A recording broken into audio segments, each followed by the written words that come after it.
നമുക്കിന്ന് മഞ്ഞ ചുവപ്പ് കോമ്പിനേഷനിൽ വരുന്ന ഒരു അലങ്കാരം ഒന്ന് ഷെയ്ഡ് ചെയ്ത് നോക്കാം. പലരും ചോദിക്കുന്ന അനുസരിച്ചിട്ടാണ് ഞാൻ ഈ വീഡിയോ ചെയ്യുന്നത്. വളരെ സിമ്പിൾ ആയിട്ടുള്ള ഒരു അലങ്കാരം നമുക്കൊന്ന് ചെയ്ത് നോക്കാം. എല്ലാവർക്കും ആർട്ട് വിത്ത് മനോജ് മത്തശ്ശേരിൽ അടുത്ത എപ്പിസോഡിലേക്ക് സ്വാഗതം. ആരെങ്കിലുമൊക്കെ ഇനിയും ഈ ചാനൽ സബ്സ്ക്രൈബ് ചെയ്യാണ്ടെങ്കിൽ ദയവായിട്ട് നിങ്ങൾ സബ്സ്ക്രൈബ് ചെയ്യുക. അതിനടുത്ത് തന്നെയുള്ള ബെൽ ബട്ടൺ അമർത്തുകയാണെങ്കിൽ നിങ്ങൾക്ക് അപ്പോൾ ഞാൻ ഇടുന്ന വീഡിയോസിൻ്റെ നോട്ടിഫിക്കേഷൻസ് കിട്ടും. നിങ്ങൾക്ക് വീഡിയോ അപ്പോൾ തന്നെ കാണാം. അതുപോലെ തന്നെ ഞാനെപ്പോഴും പറയാറുണ്ട്, നിങ്ങളുടെ അഭിപ്രായങ്ങൾ, നിങ്ങൾക്ക് എന്തെങ്കിലും ചോദിക്കാനുണ്ടെങ്കിൽ അത്തരം കാര്യങ്ങൾ ഇതെല്ലാം നിങ്ങൾ ഈ വീഡിയോൻ്റെ താഴെ കമൻറ്റുകളായിട്ട് ഇടണം. അപ്പോൾ നമ്മൾ ഇന്ന് ഒരു അലങ്കാരമാണ് നമ്മളൊന്ന് ഷെയ്ഡ് ചെയ്ത് നിറം ചെയ്ത് നോക്കാൻ പോകുന്നത്. ഞാനിന്ന് ചെയ്യാൻ പോകുന്നത് മഞ്ഞ ചുവപ്പ്, ഇതിൻ്റെ ആ ഒരു പ്രധാനപ്പെട്ട ആ ഒരു കോമ്പിനേഷൻ എങ്ങനെയാണ് ഷെയ്ഡ് ചെയ്യുന്നതെന്നാണ് ഞാൻ കാണിക്കുന്നത്. പക്ഷേ എങ്കിലും അതിൻ്റെ സെൻറ്റർ പോർഷനൊക്കെ ഞാൻ വേറൊരു കളർ കൂടി ഇട്ടത് കുറച്ച് മനോഹരമാക്കാൻ നമുക്ക് നോക്കാം. ഒരുപാട് പേര് ചോദിക്കുന്നുണ്ട്. ഞാൻ ഒരു ഷെയ്ഡിങ് ട്യൂട്ടോറിയൽ ചെയ്തിട്ടുണ്ടായിരുന്നു, ഷെയ്ഡ് എങ്ങനെയാണ് ഉണ്ടാക്കുന്ന പല നിറങ്ങളുടെ എന്ന് കാണിച്ചിരുന്നു. അപ്പോൾ തന്നെ എന്തെങ്കിലും ഒബ്ജക്ട്സ് ചെയ്ത് കാണിക്കുക എന്നുള്ള രീതിയിൽ ഒരുപാട് പേരോട് ചോദിക്കേണ്ടായിരുന്നു. അപ്പോൾ ഞാൻ വലിയ വലിയ കാര്യങ്ങളിലേക്ക് പോണതിന് മുമ്പ് നമ്മൾ സാധാരണ ചുവർ ചിത്രങ്ങൾ വരയ്ക്കുന്ന സമയത്ത് ഒരുപാട് സ്പേസ് ഇങ്ങനെ ബാക്ക്ഗ്രൗണ്ടായിട്ട് കിടക്കുകയാണെങ്കിൽ അതിൽ കുറയ്ക്കാൻ വേണ്ടിയിട്ട് നമ്മൾ ചില അലങ്കാരങ്ങൾ നമ്മൾ വരച്ച് ചേർക്കാറുണ്ട്. അത്തരം ഒരു അലങ്കാരം നമുക്കിന്നൊന്ന് എടുത്തിട്ട് അതൊന്ന് നിറം ചെയ്ത് നോക്കാം. ഞാൻ ഓൾറെഡി ഇവിടെ ഒരു അലങ്കാരം ഒരു സ്കെച്ച് ചെയ്തിട്ട് ജസ്റ്റ് യെല്ലോ വെച്ചിട്ട് മാർക്ക് ചെയ്ത് ഞാൻ ഇട്ടിട്ടുണ്ട്. ഞാനിവിടെ കളേഴ്സ് എടുത്ത് വെച്ചിട്ടുണ്ട്, നിങ്ങൾക്ക് കണ്ടറിയാം. ഇത് ഗാംബോജ് ഹ്യൂ ഉണ്ട്, യെല്ലോ ഓക്കർ ഉണ്ട്, പിന്നെ സ്കാർലറ്റ് ലേക്ക് ഉണ്ട്, പിന്നെ അതുകൂടാണ്ട് സാപ്പ് ഗ്രീൻ അതെല്ലാം കളേഴ്സ് ഞാൻ അവിടെ വേറെ വെച്ചിട്ടുണ്ട്. ബ്ലാക്ക് ഉണ്ട്, ബേൺസിയൻ ഉണ്ട്. ഇതെന്ന് പറയുന്നത് ഞാൻ ഈ രണ്ട് കളറും കൂടി മിക്സ് ചെയ്ത യെല്ലോ ഉണ്ടാക്കിയതിന് ശേഷം അതിലേക്ക് കുറച്ച് സ്കാർലറ്റും കൂടി മിക്സ് ചെയ്തൊരു കളറാണ് ഇവിടെ ഞാൻ എടുത്ത് വെച്ചിരിക്കുന്നത്. ഇത് ഈ രണ്ട് കളർ കൂടി മിക്സ് ചെയ്താണ്, അതായത് ഗാംബോജ് ഹ്യൂയും കുറച്ച് യെല്ലോ ഓക്കറും കൂടി മിക്സ് ചെയ്തിട്ട് ഒരു കളർ ഞാൻ എടുത്ത് വെച്ചിട്ടുണ്ട്. നമുക്ക് ആദ്യം ജസ്റ്റ് ഞാനിവിടെ ഓൾറെഡി വരച്ചിട്ടുണ്ടെങ്കിൽ ഞാൻ ജസ്റ്റ് നിങ്ങളെ കാണിക്കാൻ വേണ്ടിയിട്ട് ഞാൻ ഒന്നും കൂടി ഒന്ന് അതിൻ്റെ മുകളിൽ കൂടി ഞാനൊന്ന് ചെയ്തേക്കാം. ഇത്തിരി ക്ലിയർ ആവാനുണ്ട് ഇവിടെ. ഞാൻ നിങ്ങളെ കാണിക്കാൻ വേണ്ടിയിട്ട് നേരത്തെ സമയം നമുക്കൊരു പ്രശ്നമുള്ള കാരണം ഞാൻ കുറച്ച് വർക്ക് ഞാൻ നേരത്തെ ചെയ്ത് വച്ചതാണത്. ഓക്കെ, ഇപ്പം ഞാൻ ചെയ്യാൻ പോണത് ഇതിൻ്റെ ഈ പുറത്തെ മണിമാല ഞാൻ ഈ ഒരു യെല്ലോ ഷെയ്ഡിൽ ഞാനൊന്ന് വാഷ് ചെയ്യാൻ പോകണം. നോക്കിക്കോളൂ, നിങ്ങൾ യെല്ലോ കളറിൽ മണിമാല മുഴുവൻ ഞാനൊന്ന് വാഷ് ചെയ്യണം. ആ മണിമാലയുടെ ഡിസൈൻ ഫുള്ളായിട്ട് ഞാൻ യെല്ലോ ഓക്കറും ഗാംബോജ് ഹ്യൂയും കൂടി മിക്സ് ചെയ്ത ആ കളറിൽ ഞാനൊന്ന് ഫുള്ളായിട്ട് വാഷ് ചെയ്യണം. നോക്കിയാൽ നിങ്ങൾക്കിപ്പോൾ കാണാം, അതായത് ആ മണിമാലയുടെ ഒരു ഡിസൈൻ മുഴുവൻ ഞാൻ മൊത്തമായിട്ട് ഗാംബോജ് ഹ്യൂ യെല്ലോ ഓക്കർ മിക്സ് വെച്ചിട്ട് ഞാൻ വാഷ് ചെയ്തു. നിങ്ങൾക്ക് കണ്ടറിയാം, ഇതുണ്ടോ, കംപ്ലീറ്റ് ആ പുറത്തെ ഒരു ലെവൽ കംപ്ലീറ്റ് ഞാൻ വാഷ് ചെയ്ത് കഴിഞ്ഞു. ഇനി നമുക്ക് അടുത്തതായിട്ട് ഇതിൻ്റെ അകം നമുക്കൊന്ന് ഫില്ല് ചെയ്യാം. ഒരു ഭംഗിക്ക് വേണ്ടിയിട്ട് നമുക്കൊരു റെഡ് തന്നെ വെച്ചിട്ട് നമുക്കൊന്ന് ഫില്ല് ചെയ്യാം. സ്കാർലറ്റിലേക്ക് മാത്രം ഉപയോഗിച്ചിട്ട് ഞാനൊന്ന് ഫില്ല് ചെയ്യാൻ പോകണം. ഇനി ഞാൻ ഇതിൻ്റെ ഏറ്റവും മിഡിലായിട്ടുള്ള ഒരു ഏരിയയിൽ ഞാൻ സാപ്പ് ഗ്രീൻ ഉപയോഗിക്കാൻ പോകണം. ഇത് അലങ്കാരങ്ങളാണ്. ഇതിന് ഇന്ന നിറം ഇന്ന സ്ഥലത്ത് അങ്ങനെ ഉപയോഗിക്കണം എന്നൊന്നുമില്ല കേട്ടോ. നമ്മുടെ ഒരു മനോധർമ്മം അനുസരിച്ച് നമുക്ക് നിറങ്ങൾ ഉപയോഗിക്കാം. അപ്പം ഞാനിതൊരു ഭംഗിയാക്കാൻ വേണ്ടിയിട്ട് ഇതിപ്പോൾ ഞാൻ സാപ്പ് ഗ്രീൻ വെച്ചിട്ട് ആ മിഡ് ഏരിയ മാത്രം, ഏറ്റവും നടുക്കുള്ള ആ ഒരു ഷേപ്പിൽ മാത്രം ഞാനൊരു സാപ്പ് ഗ്രീൻ കൊണ്ടൊരു ഫില്ലിങ് ചെയ്യാണ്. അപ്പം നിങ്ങൾക്ക് കണ്ടാൽ നിങ്ങൾക്ക് ഏതാണ്ടൊരു മനസ്സിലായിട്ടുണ്ട്. അതായത് ഏറ്റവും പുറം ഞാൻ ഗാംബോജ് ഹ്യൂ യെല്ലോ ഓക്കറിൻ്റെ ഈ രണ്ട് കളേഴ്സിൻ്റെ മിക്സ് വെച്ചിട്ട് വാഷ് ചെയ്തു. അതിൻ്റെ അകത്ത് ഞാൻ ഈ സ്കാർലറ്റ് ലേക്ക് വെച്ചിട്ട് വാഷ് ചെയ്തു. ഏറ്റവും സെൻറ്ററിലെ ഭാഗം നമ്മൾ സാപ്പ് ഗ്രീൻ വെച്ചിട്ടും വാഷ് ചെയ്തു. ഇനി ഞാൻ അടുത്തത് ചെയ്യാൻ പോകണം, നിങ്ങൾ കണ്ടോളൂ. ഞാൻ അടുത്തൊരു ഷെയ്ഡിങ്ങിൻ്റെ ഒരു ലെവലിലേക്ക് ഞാൻ പോവുകയാണ്. അതായത് ഞാൻ പറഞ്ഞ പോലെ തന്നെ ഞാൻ എടുത്തു വെച്ചിരിക്കുന്ന കളറുകളിലേക്ക് കുറച്ചൊരു സ്കാർലറ്റിലേക്ക് ഞാൻ ആഡ് ചെയ്തിട്ട് ഒരു മിഡ് കളർ ഞാൻ ഉണ്ടാക്കിയെടുത്തിട്ടുണ്ട് ഇവിടെ. അതായത് ഇത് രണ്ടും കൂടി മിക്സ് ചെയ്ത കളറിലേക്ക് കുറച്ച് സ്കാർലറ്റും കൂടി ആഡ് ചെയ്തിട്ടുള്ള ഒരു കളർ ഞാൻ ഉണ്ടാക്കിയെടുത്തിട്ടുണ്ട്. നോക്കിക്കോളൂ ഞാൻ എങ്ങനെ ചെയ്യണത്. കണ്ടോ, ആ ഒരു ഷെയ്ഡിങ് എഫക്റ്റ് വന്നേക്കണം കണ്ടോ. ഞാൻ വളരെ സിമ്പിളായിട്ട് നിങ്ങളെ ചെയ്യിക്കാൻ വേണ്ടിയിട്ട് ഞാൻ അധികം ഒരു കോംപ്ലിക്കേഷനും ഇല്ലാണ്ട് ഞാൻ ചെയ്ത് നിങ്ങൾ നോക്കിക്കോളൂ. ഇതിൻ്റെ സൈഡിൽ കൂടി ഞാൻ ആദ്യം ഫുള്ളായിട്ട് ആ ഒരു സ്കാർലറ്റിലേക്ക് ചേർത്ത ആ ഒരു മിക്സ് വെച്ചിട്ട് ഞാനൊന്ന് വാഷ് ചെയ്യണം. അതിൻ്റെ സെൻറ്റർ വിട്ടിട്ട് ആ എന്താ പറയുക മണിമാലയുടെ ഡിസൈൻ പോലെ വരുന്ന അവിടെ മാത്രം ഞാൻ ചെയ്യുന്നത്. എന്നിട്ട് വെറുതെ വെള്ളം വെച്ചിട്ട് ഞാൻ ഇതാ കണ്ടോ. ഇപ്പോൾ ശരിക്കും നിങ്ങൾക്ക് നോക്കിയാൽ അറിയാം ആ ഒരു ഷെയ്ഡിങ് വന്നിരിക്കുന്ന കണ്ടോ. ഇനിയിപ്പോൾ ഞാൻ അതും ഇവിടെ ഇത്തിരി കൂടി ചെയ്യാനുണ്ട്, അതും കൂടി ഒന്ന് ഷെയ്ഡാക്കിയേക്കാം.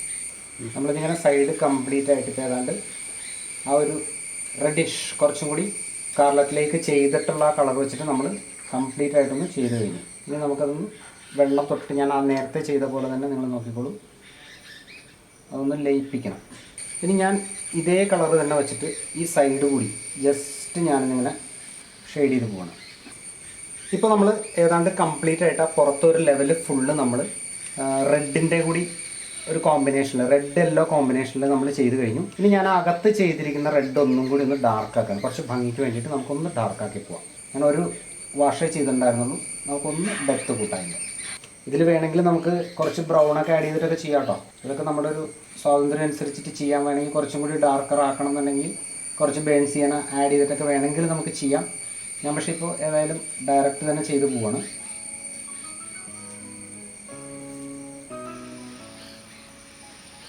ഞാനിപ്പോൾ ഇതാ കംപ്ലീറ്റ് ആയിട്ട് ആ ഒരു റെഡ് ഒന്നും കൂടി ഞാനൊന്ന് ഡാർക്ക് ചെയ്തേക്കണം. കുറച്ചും കൂടി ഒരു വാഷും കൂടി ഞാൻ ചെയ്തു. നമുക്ക് ഇനിയും ഇതിൻ്റെ ഡെപ്ത് കൂട്ടണമെന്നുണ്ടെങ്കിൽ വേണമെങ്കിൽ ഞാൻ പറഞ്ഞ പോലെ ബേൺസിനൊക്കെ ആഡ് ചെയ്ത് ചെയ്യാം. ഇനി അടുത്തായിട്ട് ചെയ്യാൻ പോകണം, നിങ്ങൾ നോക്കിക്കോളൂ. ഇതേ റെഡ് തന്നെ ഞാൻ എടുക്കുന്നത് പോയിന്റ് ബ്രഷാക്കി. ഞാൻ കുറച്ചും കൂടി പോയിന്റ് ആയിട്ടുള്ള ഒരു ബ്രഷാണ് ഞാൻ എടുത്തിരിക്കുന്നത്. കണ്ടറിയാം ഒരു ബ്രഷ്, ഇത് ഏതാ നമ്പർ, ഇത് 000 ആണ് ഈ ബ്രഷ്. ചെറിയൊരു ബ്രഷാണ് ഞാൻ എടുത്തിരിക്കുന്നത്. ഓക്കെ, നോക്കിക്കോളൂ നിങ്ങൾ ഞാൻ എന്താ ചെയ്യണമെന്നുള്ളത്.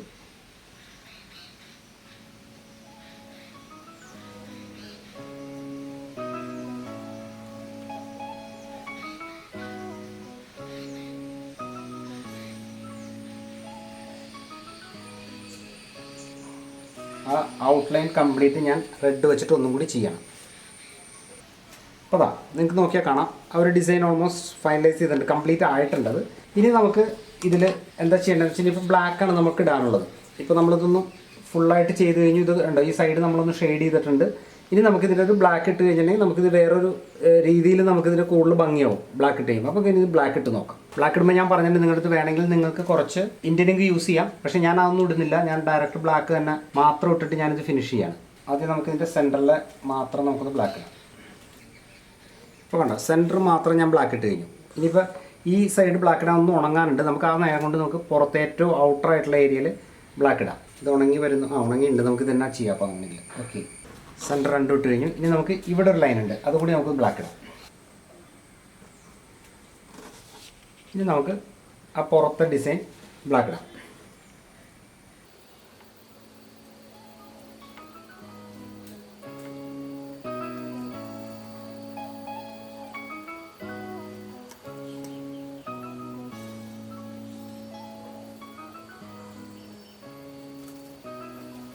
നമ്മളിപ്പോൾ ബ്ലാക്ക് ഔട്ട്ലൈൻ ഇട്ട് കഴിഞ്ഞു. കംപ്ലീറ്റ് ബ്ലാക്ക് ചെയ്യാനുള്ള മുഴുവൻ ചെയ്ത് കഴിഞ്ഞു. ഇനി ഈ സെൻറ്ററിലെ ലൈനുണ്ട്, ഈ സെൻറ്ററിൽ കിടക്കുന്ന സാബ് ഗ്രീൻ ഞാൻ ഒന്നും കൂടി ഡാർക്ക് ആക്കിയിട്ടുണ്ട്. അപ്പോൾ നിങ്ങൾക്ക് ഈ ഒരു ഡിസൈൻ നിങ്ങൾ പല സ്ഥലത്തും കണ്ടിട്ടുണ്ടാവും. ഇതിൽ നമുക്കിങ്ങനെ പ്രത്യേകിച്ച് ഇന്ന കളറൊന്നുമില്ല, നമുക്ക് ഇഷ്ടമുള്ള കളറുകൾ ഉപയോഗിക്കാം.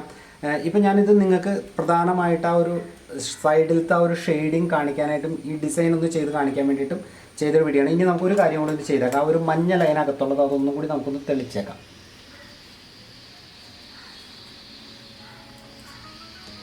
ഒരു മഞ്ഞ ലൈൻ ഇവിടെ വരുന്നുണ്ടല്ലോ, അതൊന്ന് തെളിച്ച് കഴിഞ്ഞാൽ കുറച്ചും കൂടി.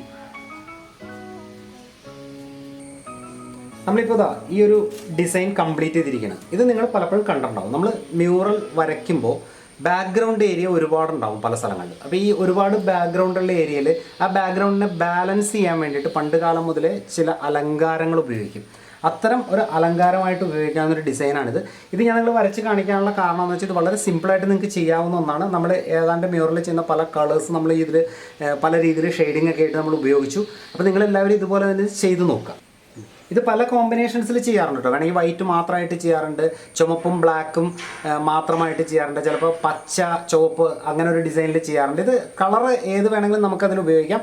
മ്യൂറലിൽ ഉപയോഗിക്കുന്ന കളറുകളായിരിക്കണം എന്ന് മാത്രമേ ഉള്ളൂ ഡിസൈനിൽ എപ്പോഴും. അപ്പോൾ ഇപ്പോൾ നിങ്ങൾ കണ്ടു, ഞാനൊരു വർക്ക് കംപ്ലീറ്റ് ചെയ്തിരിക്കുകയാണ്. നിങ്ങളെല്ലാവരും ഇത് പ്രാക്ടീസ് ചെയ്ത് നോക്കുക. ഇത് ഇത്തരം ചെറിയ ചെറിയ വർക്കുകളിലൂടെ നിങ്ങളെല്ലാവരും ചെറിയതായിട്ടെല്ലാം ചെയ്യുന്നവരാണ് കൂടുതൽ, എനിക്കറിയാം. അതുകൊണ്ട് തന്നെ ഞാൻ ചെറിയ ചെറിയ ഒരു വർക്ക് എടുത്തിട്ട് നിങ്ങൾക്ക് ചെയ്യാവുന്ന രീതിയിൽ അതിനെ സിംപ്ലിഫൈ ചെയ്താണ് കാണിച്ചുകൊണ്ടിരിക്കുന്നത് ഇപ്പോൾ.